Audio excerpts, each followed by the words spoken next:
voilà, on est toujours ici en train de vous montrer qu'est-ce qu'il y a de meilleur dans la couture et de la art. Et là, on va parler un petit peu avec Thomas Schunk, c'est ça? Schunk, oui. Bonsoir Thomas. Bonsoir, voilà. Comment ça va? Ça va très bien, je suis content parce qu'on a fini l'accrochage au dernier moment, comme toujours. Super. Alors, parce que moi, c'est particulier, moi,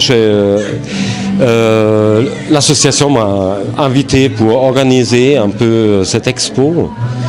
Ça veut dire, bon, mais c'était très à l'improviste finalement parce que les derniers tableaux sont arrivés à 5 heures. Mais des fois, quand c'est en préviseur comme ça, que ça vient plus joli encore, non?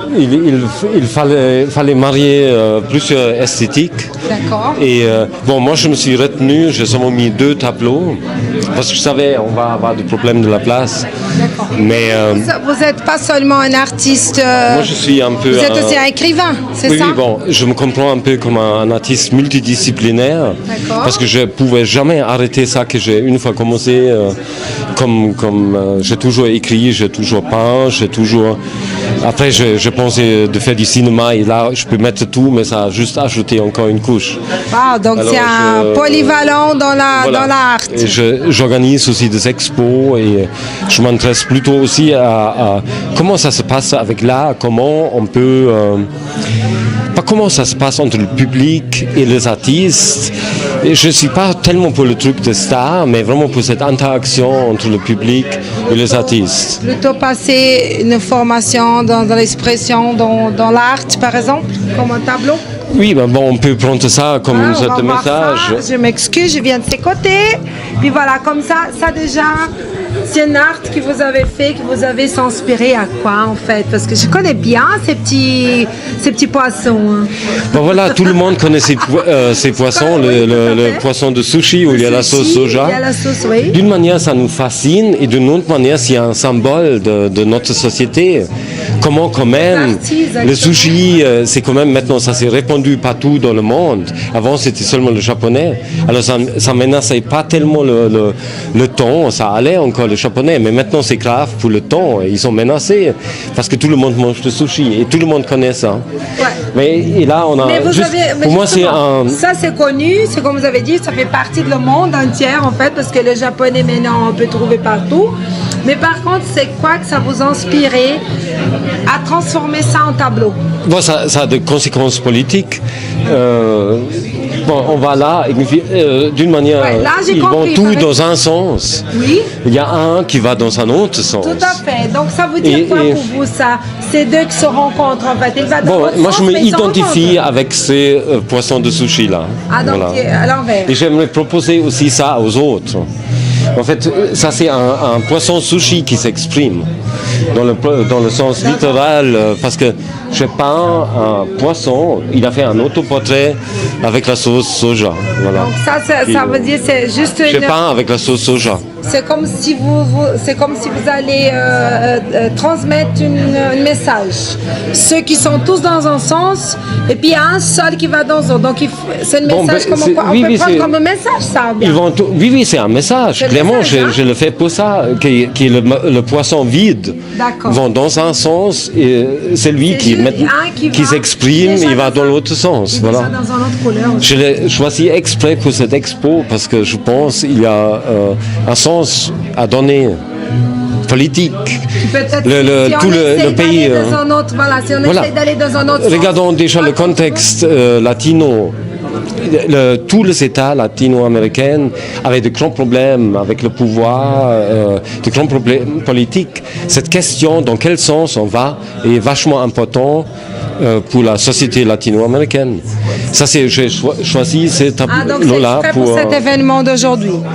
Oui, mais je l'avais déjà fait, mais je pense que ça joue bien là. Ça tombe bien. Voilà. C'est le bon moment. C'est vraiment un message, oui. Super, c'est magnifique. Voilà. Alors, donc, il y a un deuxième là, magnifique. Ça, c'est beaucoup plus complexe. Aïe. Alors, ça, vous allez. Il y a beaucoup de messages. Vous allez tout nous raconter.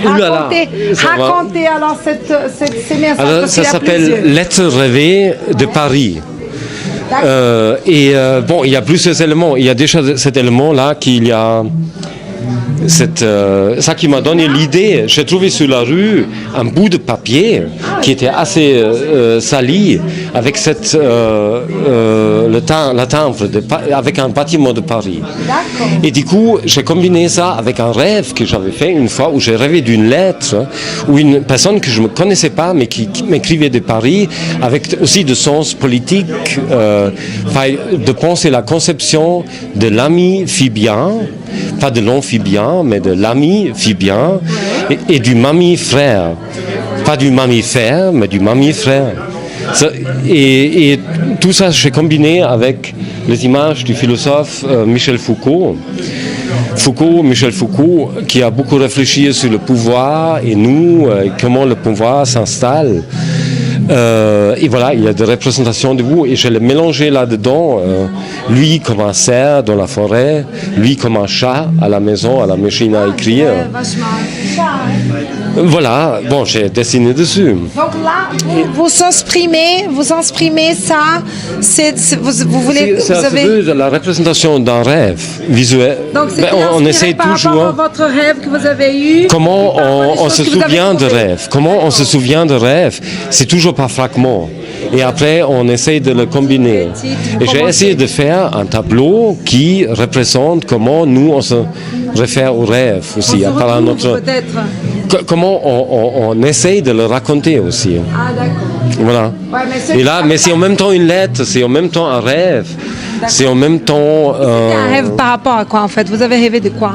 Non, mais justement, c'était quelqu'un qui... mélangé.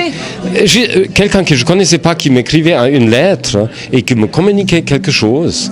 Et c'était bizarre comme rêve parce que c'était une lettre. Normalement, c'est des images. Ah, okay. Mais c'était une lettre. Bon, cette lettre Voilà, c'était la lettre qui ça vous fait rêver et qui ça est devenu un tableau maintenant. Voilà. Dans cette rêve, il y avait par exemple cette phrase d'élargir l'espace territorial de la philosophie en intégrant cette philosophie orale et multiethnique, et c'était des fragments comme ça, comme quelqu'un qui voulait me dire quelque chose. Ok, mais c'est magnifique. Ben voilà, on arrive là à la fin, pardon, je m'excuse, avec Thomas, qui a bien exprimé ses rêves, ses montages, et puis ses histoires, ses lettres et tout. Et c'est super magnifique. Je vous félicite. C'est un grand talent aussi.